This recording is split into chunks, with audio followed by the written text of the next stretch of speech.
कक्षा 9 के छात्र क्षितिज गद्य पाठ 5 जो है नाना साहब की पुत्री देवी मैना को भस्म कर दिया गया। ये पाठ है आपका 5वां और इसकी जो लेखिका है वो है चपला देवी। तो आप चपला देवी का देखो, पहले परिचय देखेंगे कि चपला देवी जो थी लेखिका परिचय। द्विवेदी के लेखिका चपला देवी की व्यक्तित्व एवं कृतित्व के बारे में जानकारी उपलब्ध नहीं हो पाई। स्वतंत्रता आंदोलन के दौरान पुरुष लेखकों के साथ साथ अनेक महिलाओं ने भी अपने अपने लेखन से आबादी के आंदोलन को गति दी। उनमें से एक लेखिका चपला देवी भी रही। कई बार अनेक रचनाकार इतिहास में दर्ज होने से रह जाते हैं, चपला देवी भी उनमें से एक है। ये एक ऐतिहासिक सच्चाई है कि सन 1857 की क्रांति के विद्रोही नेता दुंदू पंत नाना साहब की पुत्री बालिका मैना आज़ादी की नन्ही सिपाही थी जिसे अंग्रेज़ों ने जलाकर मार डाला। बालिका मैना के बलिदान की कहानी को चपला देवी ने इस गद्य रचना में प्रस्तुत किया है। यह गद्य रचना जिस शैली में लिखी गई है उसे हम रिपोर्टाज का प्रारंभिक रूप कह सकते हैं। मातृभूमि की स्वतंत्रता और उसकी रक्षा के लिए जिन्होंने अपने प्राण न्यौछावर न कर दिए, उनके जीवन का उत्कर्ष हमारे लिए गौरव और सम्मान की बात है। उस गौरवशाली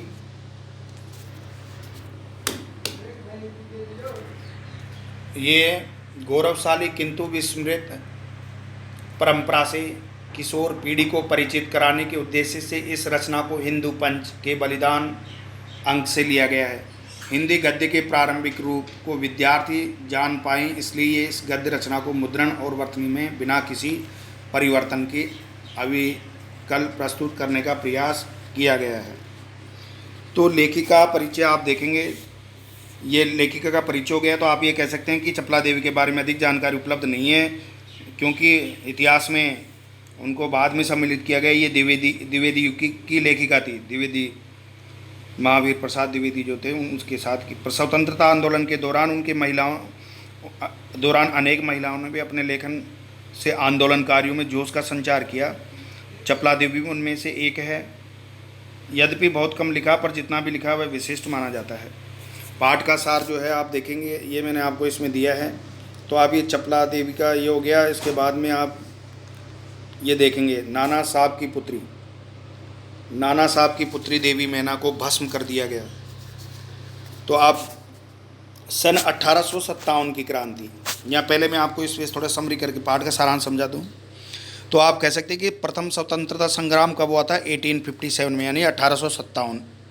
ये 1857 की क्रांति के नाम से जाना जाता है। तो ये प्रथम स्वतंत्रता संग्राम हमारी भारत की आज़ादी के लिए पहली लड़ाई 1857 की लड़ी गई थी, जो असफल रहने पर अंग्रेज़ों ने विद्रोही नेता नाना साहब दुंदूपंत के कानपुर के महल को लूट करके नष्ट कर दिया था। नाना साहब बिठूर से भागते समय जल्दी में अपनी पुत्री मैना को साथ में न ले जा सके, महल में छोड़कर ही वो फरार हो गए। जब अंग्रेज सेनापति ने बिठूर के महल पर गोले बरसाने का निश्चय किया, तभी बालिका मैना महल के बरामदे में आई और उसने गोले बरसाने से मना किया अंग्रेज सेना को, अधिकारी को, कि इसमें आपका क्या प्रयोजन सिद्ध होने वाला है। मैना ने सेनापति से कहा कि आप जनरल हैं और आपकी पुत्री मेरी पुत्री, मतलब आपकी पुत्री मेरी मुझे हृदय से चाहती थी। मतलब दोनों स्कूल में साथ पढ़ती थी, एक दूसरे की दोस्त थी। उसने मृत्यु से पूर्व, यानी जनरल हे की जो पुत्री थी, उसने मृत्यु से पूर्व एक चिट्ठी दी थी जो मेरे पास है। तब सेनापति हे ने महल को बचाने के लिए प्रधान सेनापति जनरल आउटरम से बात की। उन्होंने कहा कि उन्होंने बहुत प्रयास किए महल को बचाने के लिए और अपने से बड़े उस जनरल से बात की। उन्होंने गवर्नर जनरल को इस संबंध में तार भेजा, परंतु अंग्रेज शासकों ने क्रूरता का परिचय देते हुए महल को तोड़ने का आदेश दे दिया। सैनिकों ने महल को नष्ट कर डाला और मैना को गिरफ्तार करके कानपुर के किले में बंद कर लिया।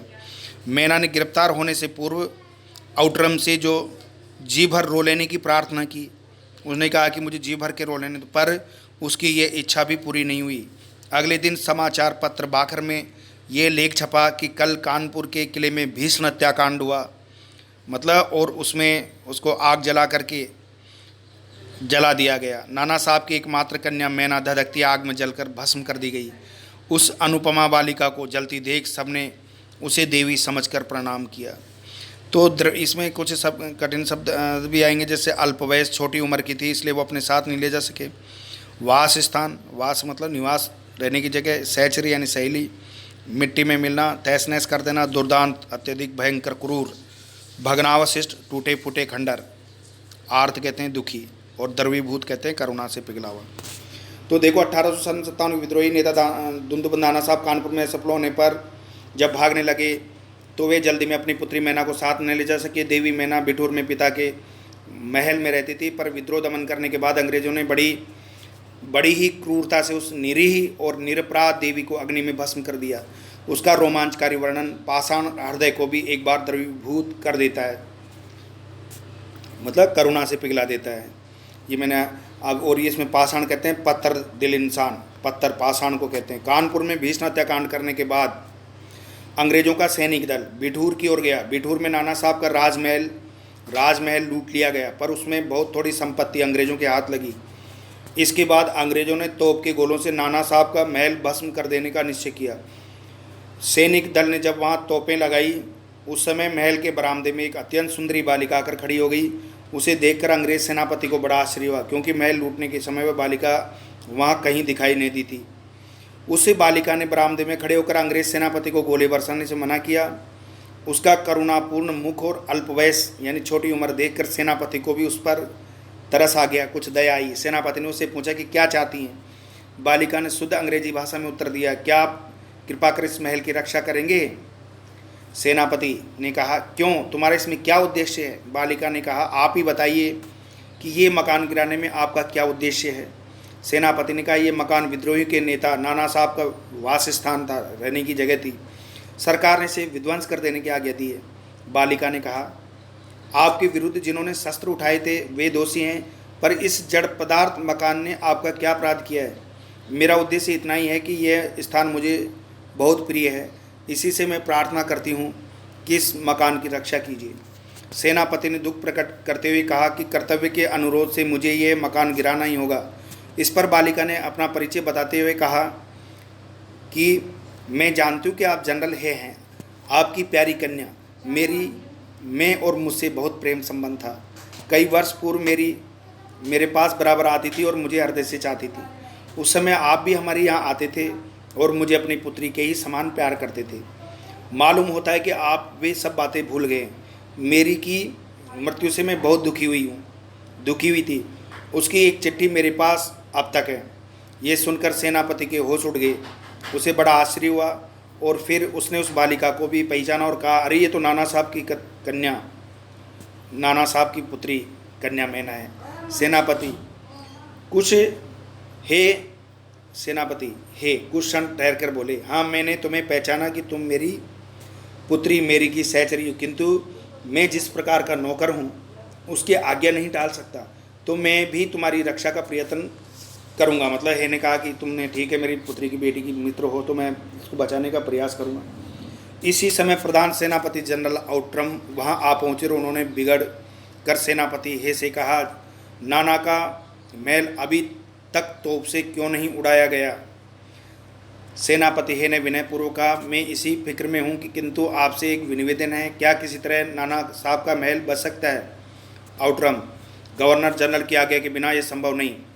नाना साहब पर अंग्रेजों का क्रोध बहुत अधिक है। नाना के वंश या महल पर दया दिखना असंभव है। सेनापति हे तो लॉर्ड कैनिंग उस समय गवर्नर जनरल को इस विषय का एक तार देना चाहिए। आउटरिम, आखिर आप ऐसा क्यों चाहते हैं। हम ये महल विध्वंस किए बिना और नाना की लड़की को गिरफ्तार किए बिना नहीं छोड़ सकते। सेनापति हे मन में दुखी होकर वहाँ से चला गया। इसके बाद जनरल आउटरम ने नाना का महल फिर घेर लिया और महल का फाटक तोड़कर अंग्रेजी सिपाही भीतर घुस गए और मैना को खोजने लगे, किंतु आश्रय की सारे महल का कोना कोना खोज डाला पर मैना का पता नहीं लगा। उसी दिन संध्या समय लॉर्ड की निंग का एक तार आया जिसका आशय इस प्रकार था, लंदन के मंत्रिमंडल का ये मत है कि नाना साहब का स्मृति चिन्ह तक मिटा दिया जाए, इसलिए वहाँ की आज्ञा के विरुद्ध कुछ नहीं हो सकता। उसी क्षण क्रूर जनरल आउटरम की आज्ञा से नाना साहब के सुविशाल राज मंदिर पर तोप के गोले बरसने लगे। घंटे भर में वह महल मिट्टी में मिला दिया गया। उसी समय लंदन के सुप्रसिद्ध टाइम्स पत्र में 6 सितंबर को ये एक लेख में लिखा गया, बड़ी दुख का विषय है कि भारत सरकार आज तक उस दुर्दांत नाना साहब को नहीं पकड़ सकी जिस पर समस्त अंग्रेज जाति का भीष्म क्रोध है। जब तक हम लोगों के शरीर में रक्त रहेगा तब तक कानपुर में अंग्रेजों के हत्याकांड का बदला लेना हम लोग न भूलेंगे। उस दिन पार्लियामेंट की हाउस ऑफ लॉर्ड्स सभा के सर टॉमस हे की रिपोर्टर पर बड़ी हंसी हुई, जिसमें सर हे ने नाना की कन्या पर दया दिखाने की बात लिखी थी। हे के लिए निश्चय ही कलंक की बात है। जिस नाना ने अंग्रेज नर नारियों का संहार किया उसकी कन्या के लिए क्षमा। अपना सारा जीवन युद्ध में बिताकर अंत में वृद्धावस्था में सर टॉमस हे एक मामूली महाराष्ट्र बालिका के सौंदर्य पर मोहित होकर अपना कर्तव्य ही भूल गए। इस प्रकार के लेख लिखा गया, हमारे मत से नाना के पुत्र कन्या तथा अन्य कोई भी संबंधी जहाँ कहीं मिले मार डाला जाए। नाना की जिस कन्या से हे का प्रेमालाप हुआ है उसको उन्हीं के सामने फांसी पर लटका देना चाहिए। सन 1857 के सितंबर मास में आधी रात्रि के समय चांदनी में एक बालिका स्वच्छ उज्ज्वल वस्त्र पहने हुए नाना साहब की भग्नावशिष्ट पारासाद यानी महल के ढेर पर खड़ी रो रही थी। पास ही जनरल आउटरम की सेना भी ठहरी थी। कुछ सैनिक रात्रि के समय रोने की आवाज़ सुनकर वहां गए। बालिका केवल रो रही थी, सैनिकों के प्रश्न का कोई उत्तर नहीं देती थी। इसके बाद कराल रूपी जनरल आउटरम भी वहां पहुंच गया। वह उसे तुरंत पहचान कर बोला, ओ नाना, ये नाना साहब की लड़की मैना है। पर वह बालिका किसी और न देखती थी और न अपने चारों ओर सैनिकों को देखकर जरा भी डरी। जनरल आउटरम ने आगे बढ़कर कहा, अंग्रेज सरकार की आज्ञा से मैंने तुम्हें गिरफ्तार किया। मैना उसके मुंह की ओर देखकर आर्त स्वर में बोली, मुझे कुछ समय दीजिए जिसमें आज मैं यहाँ जी भर कर रो लूँ। पर पाषाण हृदय वाले जनरल ने उसकी अंतिम इच्छा भी पूरी नहीं होने दी। उसी समय मैना के हाथ में हथकड़ी पड़ी और वह कानपुर के किले में लाकर कैद कर दी गई। उस समय महाराष्ट्रीय इतिहास वेता महादेव चिडनफिस के बाखर पत्र में छपा था, कल कानपुर के किले में एक भीषण हत्याकांड हो गया। नाना साहब की एकमात्र कन्या मैना धधकती हुई आग में जलाकर भस्म कर दी गई। भीषण अग्नि में एक शांत और सरल मूर्ति उस अनुपमा बालिका को जलती देख सबने उसे देवी समझकर प्रणाम किया। तो आपका ये पाठ पूरा हो गया। आप उसके बाद में इसके प्रश्न उत्तर करेंगे सभी छात्र। बालिका मैना ने सेनापति हे को कौन कौन से तर्क देकर महल की रक्षा करने के लिए प्रेरित किया, तो आप उत्तर देंगे। बालिका मैना ने हे को अनेक तर्क दिए, जैसे कि अंग्रेजों के विरुद्ध उन्होंने शस्त्र उठाए, नाना साहब ने, वे दोषी हैं। पर इस जड़ पदार्थ मकान ने आपका क्या अपराध किया है? इस महल का कोई दोष नहीं है और ये महल मुझे बहुत ही प्रिय है। आपकी पुत्री मेरी से मेरी मित्रता थी, उसके साथ आप भी पहले यहाँ आया करते थे। इस प्रकार के किसी तर्क दे करके प्रेरित किया। दूसरा प्रश्न है, मैना जड़ पदार्थ मकान को बचाना चाहती थी पर अंग्रेज उसे नष्ट करना चाहते थे, क्यों? तो क्यों का जवाब ये है कि मैना जो है उसी महल में पैदा हुई थी, वहीं पली बड़ी थी, उसी में उसका बचपन बीता था। पिता की परिवार की सभी यादें उसी महल से जुड़ी थी, इसलिए वह उसे बहुत प्रिय था। अंग्रेजों के लिए वह महल उनके दुश्मन नाना साहब की पहचान था। वे अपने दुश्मन की निशानी को मिट्टी में मिला देना चाहते थे ताकि फिर कोई अंग्रेजों के खिलाफ आवाज़ न उठा सके, यानी आवाज़ जो है कुचलना चाहते थे। सर टॉमस हे, प्रश्न 3 है, सर टॉमस हे के मैना पर दया भाव के क्या कारण थे? पहले बताया मैंने कि दया के निम्नलिखित कारण थे। सर टॉमस हे जो था स्वभाव से दयालु थे और मैना को पहचानते थे, इसलिए वो उसे देखकर ठहर गए और उसमें रुचि भी लेने लगे थे। मैना उनकी मृत बेटी मेरी की बचपन की सहेली सखी थी, इस नाते वे भी उसके साथ उसके घर आया करते थे। इन संबंधों को याद कर हे के मन में ममता जाग उठी थी। मैना ने अपनी करुणापूर्ण बातों से हे के मन में दया का भाव जागृत कर दिया था। प्रश्न नंबर 4 है, मैना की अंतिम इच्छा थी कि वह उस पारासात के ढेर पर जी भर कर रोले, किंतु पाषाण हृदय वाले जनरल ने किस भय से उसकी इच्छा पूर्ण नहीं होने दी? तो आप उत्तर लिखेंगे कि अंग्रेजी सरकार जो है नाना साहब को अपना कट्टर दुश्मन मानती थी और उनका प्रत्येक स्मृति चिन्ह तक मिटा देना चाहती थी। जनरल आउटरम को भय था कि मैना पर दिखाई गई जरा सी सहानुभूति से वह अंग्रेज सरकार का कोप भाजन बन सकता है। साथ ही वह मैना को तुरंत गिरफ्तार करके सरकार से वाहवाही और पुरस्कार प्राप्त करना चाहता था। इन सब कारणों से आउटरम ने मैना की इच्छा पूर्ण न होने दी और उसे बंदी बना लिया गया। बालिका मैना के चरित्र की कौन सी विशेषताएं आप अपनाना चाहेंगे और क्यों? तो आप कहोगे जिन जो प्रेरणादायी हैं, हम उसके चरित्र की निम्नलिखित विशेषताओं को, जैसे देश प्रेम, निडरता। बालिका आप डिटेल्स लिख देंगे, जैसे देश प्रेम या निडरता की भावना। बालिका मैना देश प्रेमी और निडर बालिका थी। जब सेनापति ही अपने सैनिकों के साथ राजमहल तोड़ने आया, तब उसने निडरता के साथ उसका सामना करके राजमहल को न तोड़ने की प्रार्थना की। स्वगृह प्रेम, अपने घर से प्रेम। मैना के मन में अपने घर के जो किले का जो राजमहल में के प्रति स्वाभाविक प्रेम था, वही उसमें पली बड़ी थी और बड़ी हुई थी। वह उसके टूटने का दुख सहन नहीं कर पाई, इसलिए वह टूटे महल के ढेर पर बैठकर रोना चाहती थी। ये प्रेम जो है अनुकरणीय था। सर टॉमस हे, अगला जो क्वेश्चन है वो है छठा। टॉमस टाइम्स पत्र ने 6 सितंबर को लिखा था, बड़े दुख का विषय है कि भारत सरकार अब आज तक उस दुर्दांत नाना साहब को नहीं पकड़ सकी। इस वाक्य में सरकार से क्या आशय है? तो आप आशय स्पष्ट कर दो कि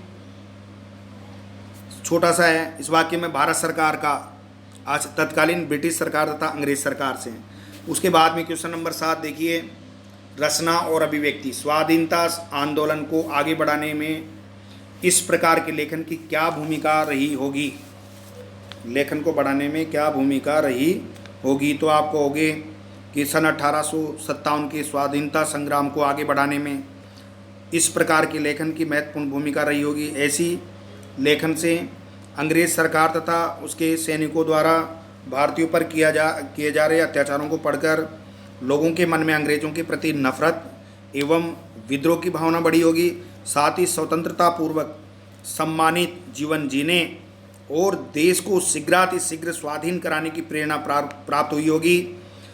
इतिहास देखने पर ज्ञात होता है कि ऐसे ही लेखन से जनता में आज़ादी प्राप्त करने का जोश बढ़ता गया और अनेक लोग स्वतंत्रता आंदोलन में सक्रिय भाग लेने लगे थे। ऐसे लेखन ने जनजागृति यानी जनजागरण एवं देशभक्ति के प्रसार का काम कीजिए। उसके बाद में है आठवां प्रश्न है, प्रश्न 8, कल्पना कीजिए कि मैना के बलिदान की एक खबर आपको रेडियो पर प्रस्तुत करनी है। इन सूचनाओं के आधार आप रेडियो समाचार तैयार करें और कक्षा में भावपूर्ण शैली में पढ़ें। तो आप देखो अपने आप करेंगे ये पैसे, लेकिन मैं थोड़ा सा बता दूँ आपको। जैसे आकाशवाणी का आप सुबह रेडियो देखते हैं तो उत्तर इस प्रकार लिखेंगे, ये आकाशवाणी का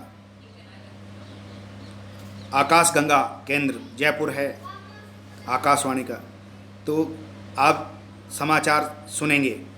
कानपुर से हमारे संवाददाता ने भी खबर भेजी है कि कल देर रात कानपुर किले में अंग्रेज सेना द्वारा एक अमानवीय कृत्य किया गया। प्रसिद्ध स्वाधीनता सेनानी नाना साहब दुंदुपंत की पुत्री मैना देवी को आग के हवाले कर दिया गया।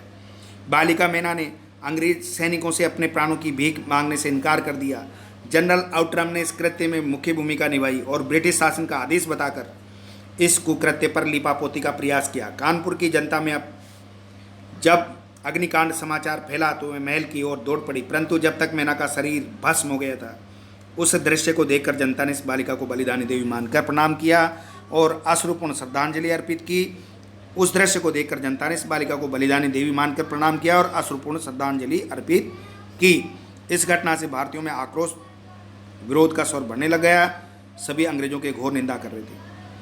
देखो आप इसके बाद में क्वेश्चन नंबर 9 है, पाठ में रिपोर्टाज की झलक मिलती है, लेकिन आज अखबारों में अधिकांश खबरें रिपोर्टाज से लिखी जाती हैं। आप कोई 2 खबरें किसी अखबार से काटकर अपनी कॉपी में चिपकाइए तथा कक्षा में पढ़कर सुनाइए। आप अपने आप करेंगे, समझ रहे हो आप। 10वां भी इसी तरह आप किसी ऐसे बालक बालिका के बारे में अनुच्छेद लिखिए जिसमें कोई बहादुरी का काम किया हो, तो आप ये भी अपने आप कोई भी आप कहानी जो है आपने देखी सुनी है वो लिख देंगे, ठीक है। और ये भाषा अध्ययन का भी उसके बाद में आ गया। भाषा और वर्तन का स्वरूप बदलता रहता है। पाठ में हिंदी का रूप व्यक्त हुआ है लगभग 85 वर्ष पहले था। इस पाठ के किसी पसंदीदा अनुच्छेद को वर्तमान मानक हिंदी के रूप में लिखिए।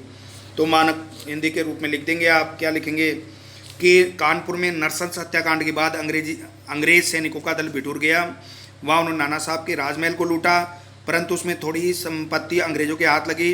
अंग्रेजों ने उस महल को भस्म करने का निश्चय कर वहाँ तोपें लगाई। उसी समय महल के बरामदे में एक सुंदर बालिका आकर खड़ी हुई। उसे देखकर अंग्रेज सेनापति को अत्यधिक आश्चर्य हुआ, क्योंकि महल लूटते समय वह बालिका वहाँ कहीं दिखाई नहीं दी थी। उसी बाद में जो है आप पाठ्येतर सक्रियता के आप अपने आप कर लेंगे, सूची बना लेंगे। और जो है पुस्तकों को ये आप 1857 की इन पुस्तकों को भी पढ़िए। भारतीय स्वाधीनता संग्राम में महिलाओं, है ना, तो ये आज़ाद भारत में दुर्गा भाभी को अपेक्षा आदर दोनों मिले, ये आप पढ़ लेंगे। इसको 1937 का जमाना ये पढ़ेंगे, ठीक है। स्वतंत्र भारत में दुर्गा भाभी का सम्मान किस प्रकार किया गया था। तो ऐसी बहुत सारी क्वेश्चन है, जैसे दुर्गा भाभी का सम्मान जो है, स्वतंत्रता भारत में दुर्गा भाभी का सम्मान किस प्रकार किया था, तो आप इसमें लिख देंगे। जैसे सरकार ने भाभी को पैसों से तोड़ना चाहा, पंजाब के मुख्यमंत्री दरबारा सिंह ने उनके सम्मान में समारोह आयोजित किया और उन्हें 51,000 रुपये भेंट किए। दुर्गा भाभी ने भेंट स्वरूप प्रदान किए रुपये लेने से क्यों इनकार कर दिया, तो आपको कि दुर्गा भाभी का मानना था कि आज़ादी की लड़ाई के उद्देश्य से व्यक्तिगत लाभ पाना नहीं था, स्वतंत्रता सेनानियों को उद्देश्य देश को आज़ाद कराना था, इस कारण। अब ये आप जो है प्रश्न उत्तर आप अपने आप कर लेंगे और ये आपका पाठ पूरा हो गया। आप पढ़ करके क्वेश्चन आंसर करेंगे अभ्यास पुस्तिका में, अपनी जो उत्तर अभ्यास पुस्तिका है उसके अंदर, और याद कर लेंगे और क्लास में आकर के कॉपी चेक कराएंगे। धन्यवाद।